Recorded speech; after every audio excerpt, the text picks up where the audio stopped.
So I thought I'd do a video entry for the blog, which might be interesting to some. Really trying to explain my thoughts on our current training practices at the club and how we're going to move forward for this year. Now I understand that Soke has announced a theme at the dojo, at the Hombu dojo in Japan, which is obviously his theme, and obviously we'll be mindful of that as we progress through the year, as information comes from Japan, etc., and filters over to the UK. In our own training, on our own dojo and our own club, our theme will focus mainly on doing simple things well. It's been a key factor really in our training, is to utilise pressure in the last sort of 6 to 7, 8 months at our training in Reading, and this will continue as part of our process, our learning process, as we move forward through 2014. The thing that I found most interesting, having trained in the Bujinkan for approaching 20 years now, and have had experience of other martial systems during that process and that time, but also before then, is the fact that in some places, some Bujinkan dojo, that they do not really test what they know and what they can do in a kind of realistic or context. They tend to find that maybe the training's done very slowly for good reasons, obviously, and to ensure that it's safety of participants, and also to encourage people to learn form and proper technique, etc. But without actually increasing the pace of training, you will never really know what you can do is going to be effective in a real world situation.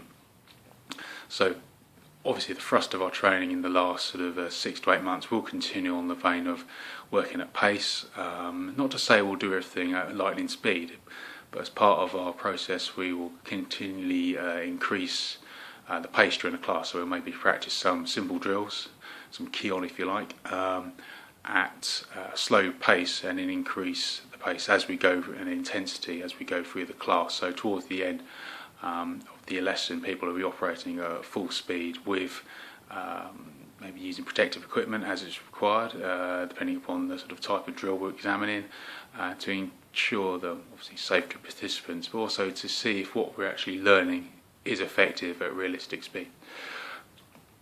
This is really a key focus, and will continue to be a key focus for the year coming.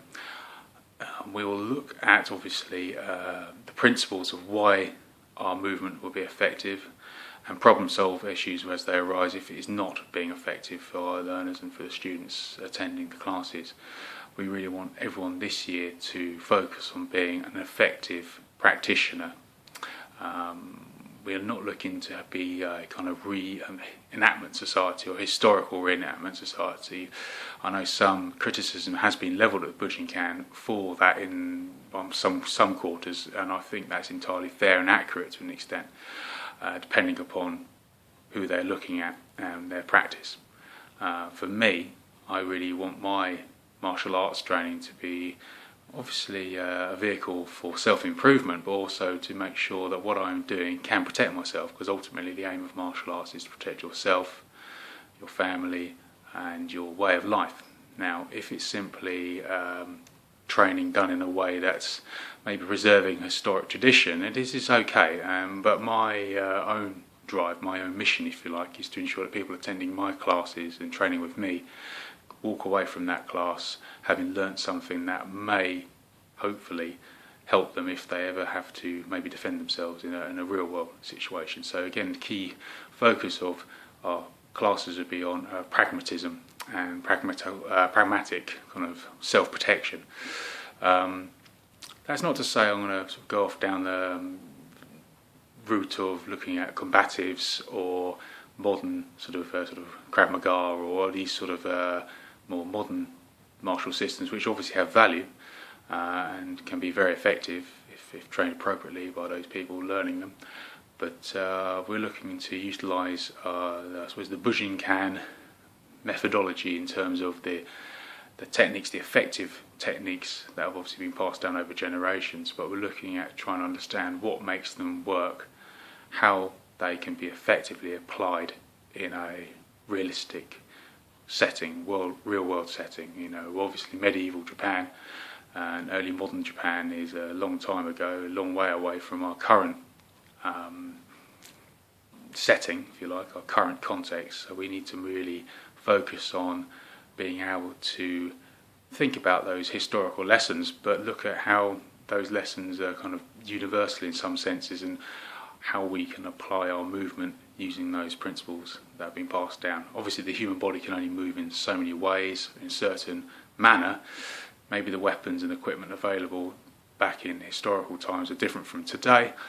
Maybe you're more or less likely to be attacked by someone maybe with a sword or a spear today, but some of the principles about controlling space and distance can obviously be learnt and used and applied today for, say, for example, someone trying to hit you with a stick or a baseball bat or an improvised weapon. So, you know, many of the key concepts of covering and controlling space will be, again, a key lesson, a key learning outcome that I really want to sort of drive home to people participating. So that is, look at the historical information, the historical syllabus, if you like, passed down to us through the Tenshiji, and then there are various schools that are present within the Bujinkan, but looking at how we can train some of the outcomes, some of the principles in a way that's more realistic and enable people to be very responsive when put under pressure.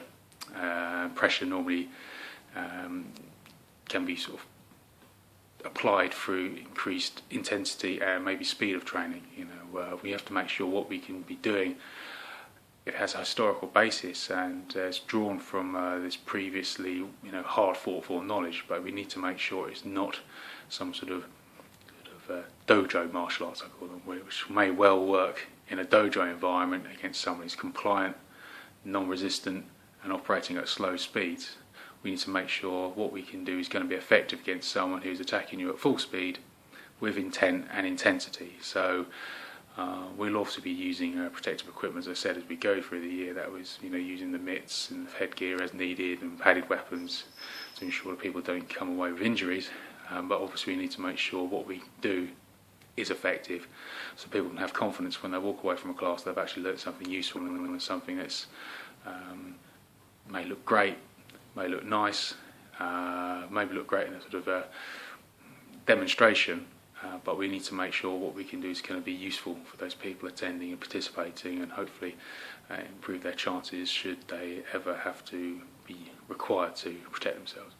So anyway, so the key focus, as I said earlier, would be to look at our Bujinkan system and look at how it can be applied with intensity, at pressure, in a realistic manner. So we shall hopefully see how the year goes on, the coming months. I'm sure there'll be plenty of good learning, and we shall hopefully all have a good time at training and come away having gained something valuable from the experience. So we'll see you at training.